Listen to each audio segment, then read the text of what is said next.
Welcome in. We're now less than a month away from Selection Sunday for the NCAA men's basketball tournament, so it's only fitting that we kind of take a look at where the Big Four may end up come tournament time. Now, let me be clear. For Iowa State and Northern Iowa, it's going to take a minor miracle for them to even get a sniff of the big dance. They'd have to win their conference tournament because their record is nowhere near quality enough to make it to the big dance. With that being said, let's take a look at the Iowa Hawkeyes. Right now, they're ranked 8th in the net, just one of the many criteria used to evaluate teams ahead of Selection Sunday. For Iowa, they are 4-5 in Quad 1, Quad 2, 4-1, and then Quad 3 and 4. This is where Iowa hasn't shot themselves in the foot. They don't have a loss in either of those quadrants. Now, RPI-wise, they aren't stellar, just ranked 51st, but that's not half bad either. Over the weekend, the NCAA released their top 16 seeds. If the tournament were to happen right now, Iowa was in at number 13, making them the top-ranked 4 seed. With some help and wins at Wisconsin, a Quad 1 opponent, and versus Penn State, I think Iowa is in the conversation for the 3 line, and in time could see them on the 2 line.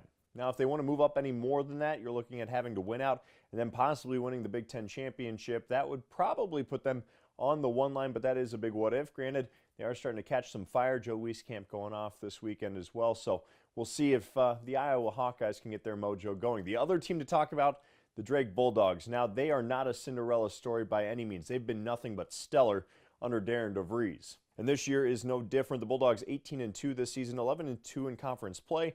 Looking at their net ranking, they bounced up and down this weekend after splitting to Loyola, putting them at 1-1 in Quad 1. They're 4-0 in Quad 2. That loss to Valpo does hurt them a bit, 4-1 in Quad 3 and perfect in Quad 4. RPI is not far off from the Hawkeyes, but the eye test shows that Drake can play with top-level opponents. The MVC is good enough for 2 bids, and right now I'm seeing Drake on the 11 line. In most places it fits them, maybe a 10 if they can beat Loyola in the conference championship, but one thing is clear, Drake cannot afford another loss to anyone but the Ramblers unless they want to sweat out Selection Sunday. I keep them on the 11 line, even with wins against UNI Wednesday and a couple over Evansville this weekend. But as I said, one thing's certain, there is little room for error for Darren DeVries and company. That's a look at your bracket breakdown a little bit here on Local 5. We'll try and do this once a week leading up to Selection Sunday in March.